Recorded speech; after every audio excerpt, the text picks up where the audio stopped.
V roce 2013 se firma Imhotep rozhodla podrobit důkladným testům jak své stávající výrobky, tak i novinky pro rok 2014, které byly prozatím ve stádiu vývoje. Testování návnat a nástrah, ale i ostatních doplňkových ingrediencí probíhalo jak na českých vodách, tak na zahraničních revírech.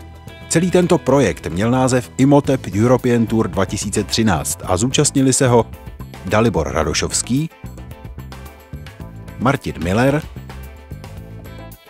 Martin Baťka a protagonistům, kteří se podíleli na tomto filmu.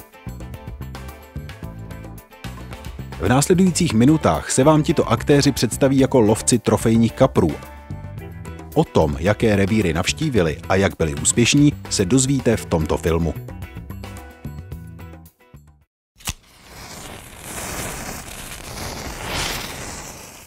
Přímořská letoviska slunného Chorvatska mají své osobité kouzlo.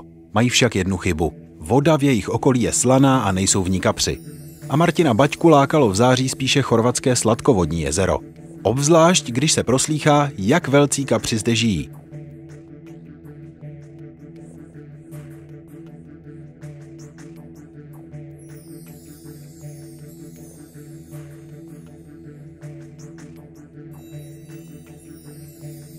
V září jsem dostal nabídku, která se neodmítá.